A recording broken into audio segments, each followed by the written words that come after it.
Welcome to the 7th installment in the 8 Essential Steps to Clawhammer Banjo video series.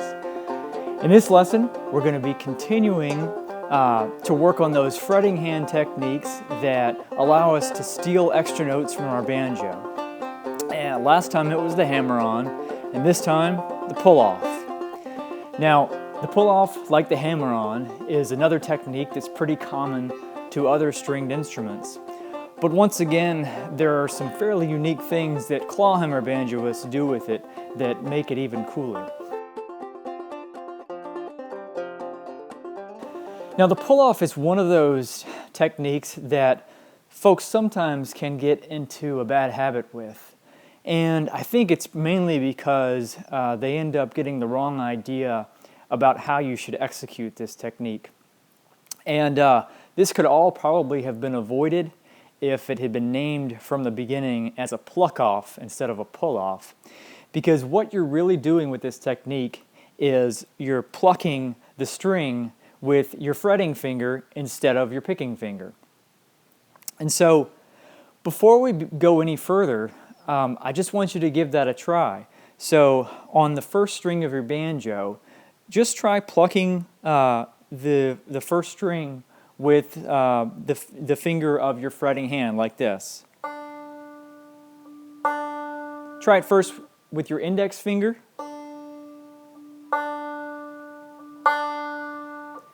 And then do the same thing with your middle and your ring finger.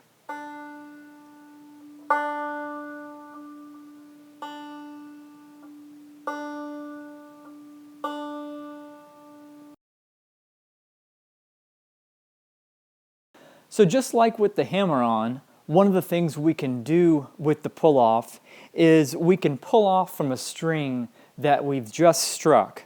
For example, if I fret the first string at the second fret, and then strike that string, and then pull off to the open first string, it sounds like this.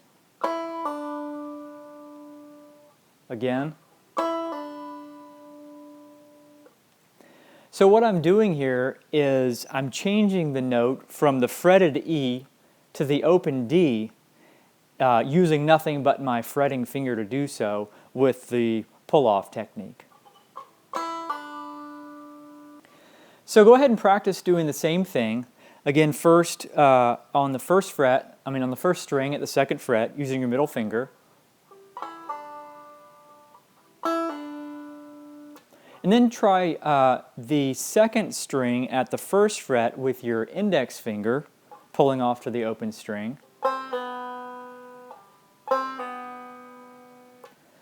And then the third string at the second fret with your middle finger.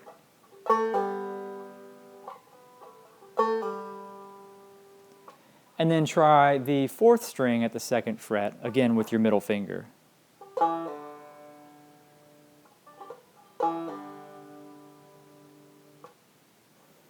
Once again.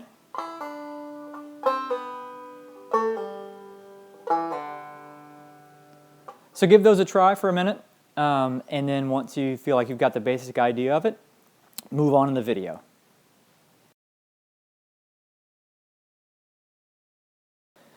Now, just like we did with the hammer-ons, what we can also do with this technique is we can pull off a string other than the one that we've just struck. So once again, what this does is it allows us to get extra notes out of the banjo without having to break our clawhammer motion at all. And so for example, if I strike the open second string and follow that with a brush thumb, it sounds like this. Now, what I can do is after I strike the open second string, I can pull off the first string and then follow with a brush thumb. Again.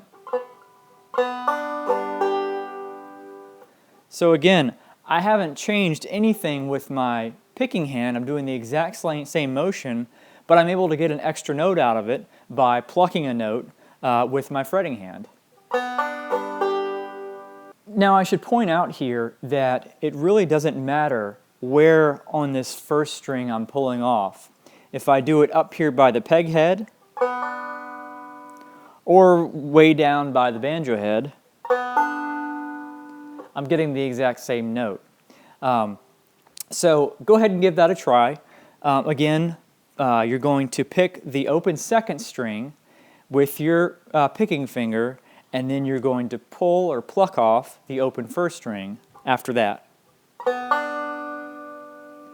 And see if you can get a nice loud note out of it with your pluck. And then try it, so first try it with the index finger, and then try it with your middle finger.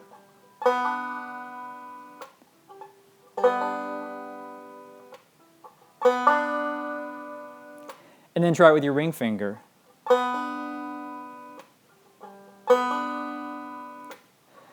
You may find that just based on your anatomy, one of your fingers is better suited to doing this than the others, and that may become your go-to finger for executing this technique.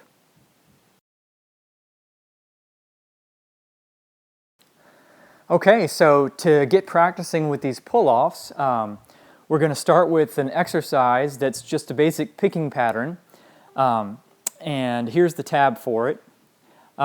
You'll notice that the pull-offs are denoted pretty similarly to a hammer-on, where there's an arc that's joining the note you've just struck with your picking finger to the note that you're pulling off to. And there's usually the letter P or the letters PO underneath the arc to denote it's a pull-off as opposed to a hammer-on. And then where there are alternate string hammer-ons, where you're pulling off from a string other than the one you just struck, you'll see once again a number underneath the tablature, and that number refers to the finger that I typically use to execute that pull-off. So in this arrangement, in measures 3 and 4, you'll see the number 2 underneath the tablature, and that means that that note is generated by plucking off or pulling off the string using your second or middle finger.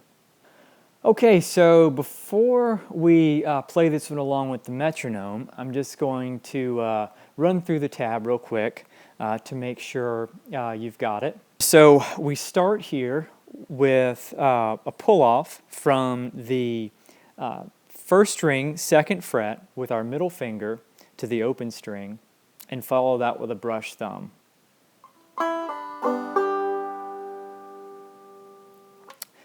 Then we play pull-off at the second string, first fret, with our index finger, and follow that with a brush thumb.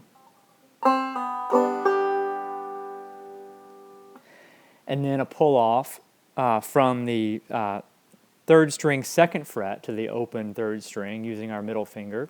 Follow that with a brush thumb. And then a pull-off from the fourth string, second fret, to the open fourth string. Follow that with a brush thumb. And then we're going to do an alternate string pull-off, where we're going to strike the open second string and then pull off the open first string. Now, and again, you can use any finger you want. I have 2 for the middle finger in this arrangement. And we're going to follow the alternate string pull-off with a brush thumb. And then we're going to play the open first string followed by a brush thumb. And then we're going to do that same alternate string pull-off we just did and follow it with a brush thumb. And then again, the open first followed by a brush thumb. And then we're going to loop back around to where we started, again with a pull-off at the first string, second fret, with our middle finger, followed by a brush thumb. Then a pull-off on the second string, first fret, with our index finger, followed by a brush thumb. And then a pull-off from the third string, second fret, followed by a brush thumb. And then a pull off from the 4th string 2nd fret, followed by brush thumb. And then we're going to end with a pull off from the 3rd string 2nd fret, followed by brush thumb. Then the open 3rd, followed by a brush thumb.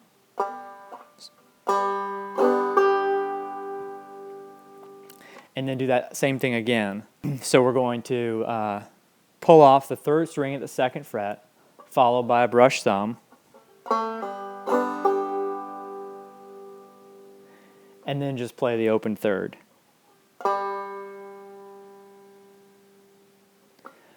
Altogether, it sounds like this.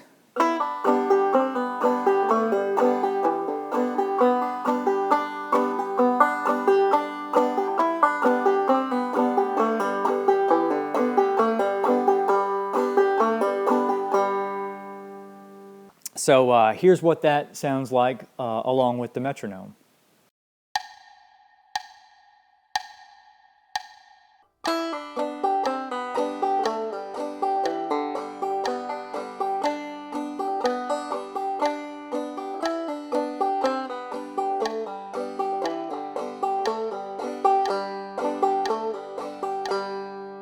So that's an exercise you can kind of loop around as many times as you want to.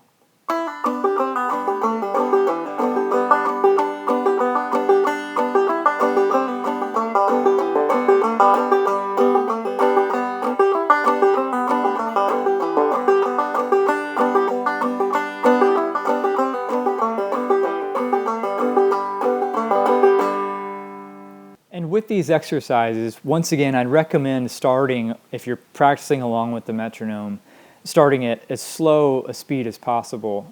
You can access the metronome playlist here if you need to, and just build up speed slowly as you get comfortable with the exercises. No need to rush ahead with it.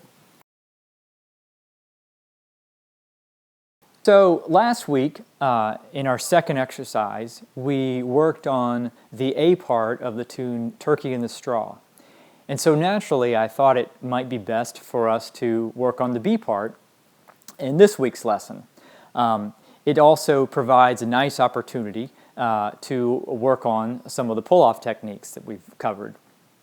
And just like the hammer-ons did for us on the A part, the pull-offs here allow us to get extra melody notes that we wouldn't be able to get without having to break our clawhammer motion. And like the A part that we worked on last week, this B part may seem like a bit of a challenge to you at first, but don't be discouraged. Just let it serve as motivation to help you get better.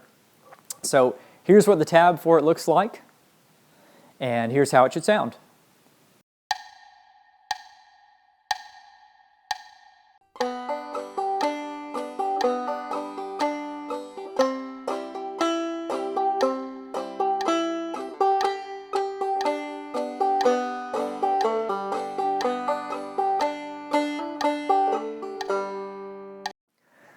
So if my mathematical skills serve me correctly, we have precisely one lesson left in the 8 Steps to Clawhammer Banjo series. So if you've made it up to this point, congratulations. You've built up a really solid foundation that's going to serve you well as you continue to play this style of music. And rest assured, I'm not going to just leave you hanging after the last video in the 8 Step series. I'm going to have a couple of bonus episodes after that where I'll work through a couple of tunes to kind of show how all these elements we've worked on are put together in this music. So, until we meet here again for Lesson 8, go pluck off!